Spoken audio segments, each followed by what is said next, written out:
Greetings from the past, fellow time travelers. I'm the Sporkinator. Welcome back to Super Mario Galaxy. In the last episode, we took down 2 out of 3 trial galaxies, the yellow one and the green one, as I like to call them, because these areas are marked in that fashion. So the only one we have left to take on now is the blue one. Loop-de-Swoop Galaxy. Now, some people may think this one is hard, but it's actually super easy.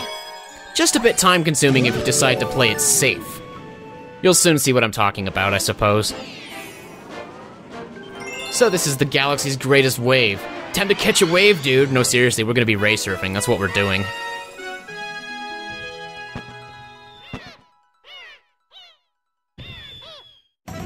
What's up, coach? Nice to see you again. Don't mind if I drop by for a quick surf and a swim or something. I don't even want to talk to the other guys. Hello there. You again? Back for more race surfing? This course is a monster. You sure you want to try? Yeah, man, bring it on. Okay, you got 3 minutes to get back here. Stay calm and just enjoy the surf. Alright, so I have to hold this thing down and... Never mind, just internal thoughts here.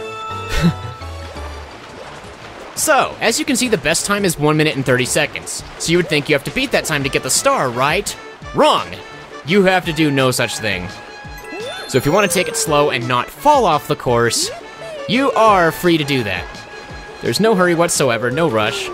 I think I actually got this one on my first try, the first time I ever played the game on the console. I may have died in my practice run more recently, but the first time I ever tried this, I'm pretty sure I made it through. And I may have gone faster than what I'm doing now. I probably might have gone full blast and just gotten lucky or something, but these waves are so bouncy that I imagine it is actually pretty easy to fall off this course if you're not careful. And that's why I like to take it slow. Because in my practice run, I discovered I could take it slow, and even if I don't beat the time, I'll still get the star, so... beating the time isn't really worth anything aside from bragging rights.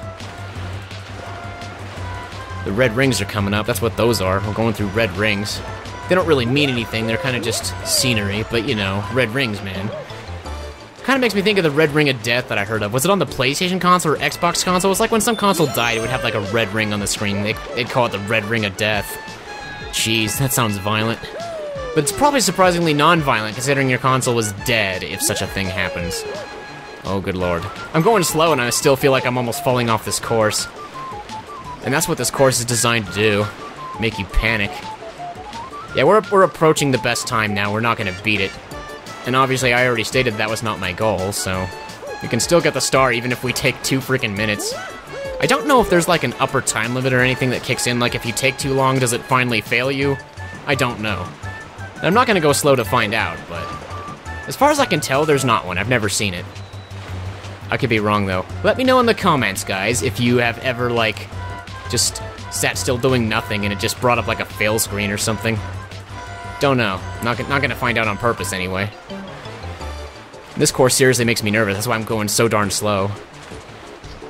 I'm going embarrassingly slow, but you know what? Haters gonna hate. I don't care. I'm getting the star on the first try, even if it takes a while.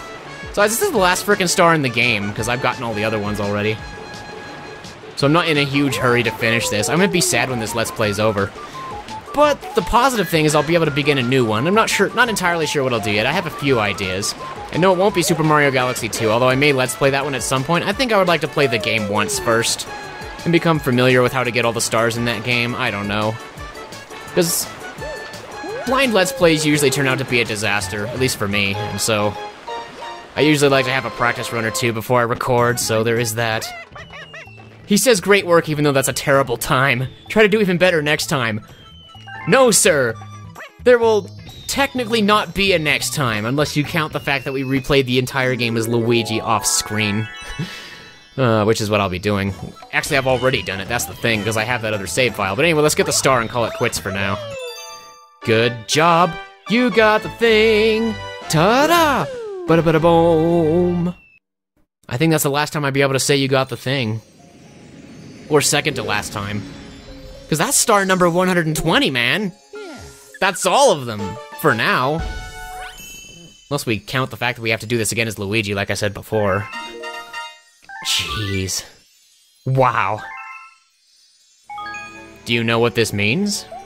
Let's go ahead and save real quick. It doesn't hurt because I know my recordings are coming out good now. I've got the settings correct. The only reason they were wrong in the first place was I tried to live stream and I tried to have different settings on a different profile, but the mixer settings were not profile independent. I think I already mentioned this before, but yeah, we now have enough stars to open another world. Are you prepared to travel to the center of the universe? No, not yet. There is something else we need to take care of first that we haven't done yet. That must be all unlocked by now because we have all the stars in the game. So, without further ado, it's story time with Sporkinator, or something. It's actually story time with Rosalina. She's got a storybook. Let us begin. The funny thing is, wasn't she just standing outside and now we come in here and she's already in here? Does she have the power of teleportation? Anyway, that's besides the point. Let us begin. I'm gonna read all these chapters in one go, because that was my plan. So sit back and enjoy the story. This is Chapter 1, The Celestial Duo.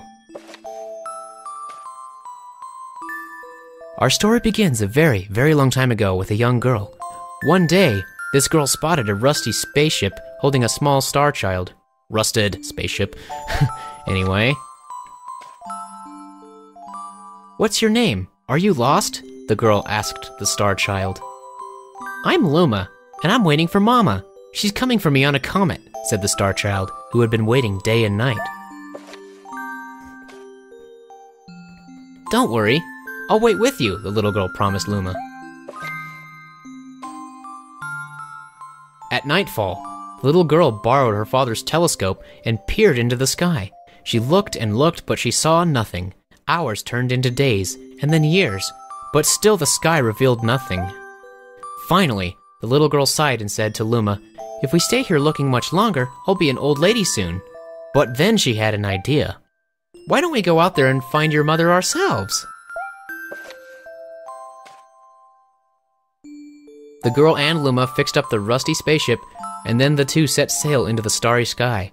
And this is how the search for the celestial mother began. Chapter 2, Starbits. Days passed with no sight of the comet or even a single planet. Instead, asteroids extended for as far as the eye could see. If I had known it was going to take this long, I would have packed more jam, said the little girl above the rumble of her belly. Before they left, she had packed all the essentials: telescope, butterfly net, stuffed bunny, bread, milk, jam, and apricot-flavored tea. But I forgot to bring water! At this, Luma burst into gales of laughter and the girl began to pout. As long as I have starbits, I'll be fine, said Luma. Want some? The little girl couldn't stay mad after hearing this. Luma continued to laugh, and the girl couldn't help but join in. All right, maybe just a nibble. Leaning far out of the ship, the pair began to collect starbits with the girl's net. They almost fell out a few times, but they kept on collecting. The starbits tasted like honey. Chapter 3, The Comet. A beam of light pierced through the ship's window. Thinking it was the morning sun, the girl peered through the window, only to find a turquoise blue comet shimmering at her. The little girl shook the sleeping Luma awake and shouted excitedly, "We have to get to that comet!" The pair descended on the comet and found that it was made of ice. They looked high and low, but Luma's mother was nowhere to be found. Exhausted, the little girl sat down with a flop, utterly unable to take another step. Look! Peering down at the icy ground where Luma was pointing, the girl suddenly noticed clusters of starbits encased in the ice. Pretty good, huh? Finding starbits is my specialty, said Luma, beaming. There's ice here, but it's so warm. I bet there's water here too. The two decided to stay on the comet for a while. Riding the turquoise comet, the pair continued their search for Luma's mother. Chapter 4, The Dream. One night, the girl dreamed about her own mother. "Where are you going?" she asked her mother's retreating back. Without turning, her mother replied, "Don't fret, dearest. I'm not going anywhere. I'm always watching over you, like the sun in the day and the moon in the night. A wave of sadness washed over the girl. What about when it rains and I can't see the sun or the moon? Her mother thought for a moment before responding. I will turn into a star in the clouds and wait for your tears to dry. When she awoke, the girl's face was damp with tears. You have starbits in your eyes, said Luma to the girl. Wiping her face, the girl replied, These are tears, not starbits. I'm crying because I'll never see my mother ever again. At this, Luma began to cry too. Mama, oh mama, wah. Sorry, that was my best crying impression. The pair traveled through the starry skies, and though they encountered many other comets, not one of them held Luma's mother. Luma was despondent. Now, Luma, the rain clouds won't go away if you keep crying, the girl said, giving Luma a squeeze. I'll give you a present if you stop. The girl closed her eyes and said gently, I'll take care of you. With these words, she felt a small spark in her heart. Chapter 5. Home. The kitchen will go here, and the library will go over there, the girl said busily to herself. We'll put the gate here. Ever since the girl took Luma under her care, she'd been bustling about at a feverish pace. It's a lot of work, but it's worth it to make a happy home. It turned out that starbits weren't the only thing buried in the ice. There were tools and furniture unlike any they had ever seen, and the girl used them to build a home. Looking at the completed house, Luma remarked, Don't you think it's awfully big for just the two of us? With a library, bedroom, kitchen, fountain, and gate, it was certainly spacious, but still, something seemed to be missing. If only my father, brother, and mother were here, the girl said wistfully. Indeed, the house was too large for its two small residents. That night, clutching her favorite stuffed bunny close to her heart, the girl fell asleep in the starship.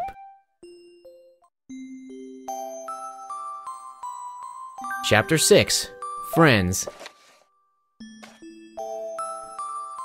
Then, one day while the girl sat sipping tea, a tiny apricot-colored planet appeared on the horizon. From the planet, another Luma of the same color emerged. Do you two know each other? The girl asked the two Lumas gleefully. Despite the girl's excitement, they seemed uneasy. The two Lumas neither drew closer nor backed away from each other. Instead, they just stared. Then one Luma broke the silence. My mama! At once, the apricot Luma parroted back, My mama, my mama. My mama, my mama. The two Lumas began to dance around the girl frantically, and neither showed any sign of stopping. The girl was so charmed by this adorable scene that she couldn't help but laugh, and that's when something very strange happened. Suddenly, more Lumas began to pop out from the apricot planet. They were different colors, but they all shouted the same thing, My mama, my mama. The sight of all the shouting Lumas only made the girl laugh harder. What am I going to do with all these children? The Lumas just stared blankly as she doubled over laughing. I guess we'll have to name each and every one of you. Tomorrow, once she had finished naming them all, she would begin moving all the Lumas into the new house. Chapter 7. The Telescope. After seeing their 100th comet, a sudden thought popped into the girl's head. I wonder if my home planet is still as blue as it was. That's when she remembered her father's telescope. Peeking into the telescope, a tiny blue dot floated into sight. It was smaller than a starbit. How strange! It's so far away, but it feels so close. She twisted the knob of the telescope, and the blue dot grew until she could make out a grassy hill dotted with flowers. It seemed very familiar to her. Zooming even closer, a terrace on the hill came into view. I used to go stargazing there when I lived on my home planet. She remembered rubbing the sleep out of her eyes as she followed her father up that hill to look at the stars. She remembered how she and her brother would sled down that hill. She remembered having picnics with her mother on that hill on bright and windy days. And... I want to go home. I want to go home right now. The girl burst into tears, and the Lumas didn't know what to do. I want to go home. I want to go back to my house by the hill. I want to see my mother. The girl was shouting now, her face wet with tears. But I know she's not there. I knew all along that she wasn't out there in the sky. Because...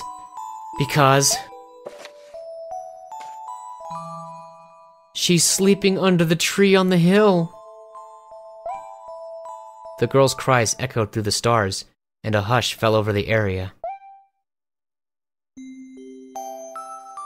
Chapter 8. The Wish. Though usually quite cheery, one day the girl became sad again. Luma drew close and tried to comfort her. Mama, you still have me! And don't be sad about your mama because she's a part of you. That means she's always close by. It's like me. I love starbits because they remind me of my mama. No, the girl said, unable to stop the tears. A lonely look flickered across Luma's face, but it was soon replaced by a wide grin. I have an idea. I will transform into a comet, a soaring comet that can carry you all on this journey. With that, Luma, trailing bands of white, soared high into the sky, and just as quickly started to plummet back down. Kaboom, kablam! The ground shook, and a bright light poured out of the crater that the Luma had created. The bands of light twisted together to form a comet tail. And then Luma emerged, reborn as a comet. The girl could scarcely believe her eyes. But how? She kept asking. Our destiny as Lumas is to transform into different things, said a red Luma, who had suddenly appeared. Stars, comets, planets, we could become all of these things. When I grow up, I want to become a star that makes someone special smile, said a green Luma. A blue Luma chimed in. That Luma turned into a real cutie of a comet, didn't he? All of the Lumas together said, No more crying, Mama. Thank you, said the girl in a whisper, and she pulled the Lumas close and hugged them. From that day on, starbits no longer fell from the girl's eyes. The comet set forth for the girl's home planet, its long tail blazing proudly behind it. Final chapter. Family. With its many Lumas and telescopes, the comet was quite a sight to behold. The girl and the Lumas were proud to call it home. At a welcoming party for a new Luma, the girl gathered everyone in the kitchen and said in a louder voice than usual, All right, everyone, let's make a cake sprinkled with starbits. Then it will be a star cake. The Lumas excitedly began to gather the ingredients. As she watched the Lumas scurry about, the girl smiled and thought to herself, This is my family now, and I will stay with them until they're ready to leave the nest. And when they do leave, I'll see them off with a smile. Because that's what makes a mother happiest. That night, when the girl lay down to sleep, a soft light enveloped her and reminded her of the blue planet she once called home. But it would be nice to return home once every 100 years to nap in my favorite sleeping nook.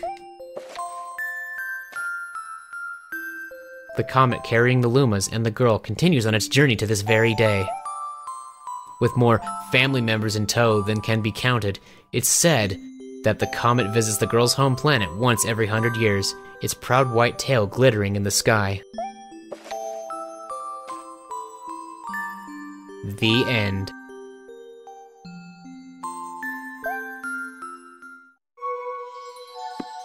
That's all. That's all. My story is finished. And so with that was the story of Rosalina's origin, kind of, sort of, and everything. So that was a lot to take in all at once, I know, but in my opinion, it's better than reading the chapters throughout the course of the game and not remembering what the previous chapter was. I kind of liked it all to be together like that. And we can always go back here and read the chapters again if we want to. There's like a handy little menu that you get to have. You can go to any chapter you want. But now that we've read them all, we're done here. So, I do believe that is it. The only thing left to do is to beat Bowser again, now that we have all 120 stars. That is something that has to be done. But I suppose maybe I'll just do that next time. I don't actually plan on showing that whole course again, though, because what's the point? Anyway, I gotta figure out what I'm gonna do, because there's gotta be at least one more episode, because there's a little more to this game than may initially meet the eye. Just a little more. Teensy-tiny bit more. So I suppose that'll all come next time. I'm the Sporkinator. Thank you for watching, and may we meet again in the future. Goodbye for now.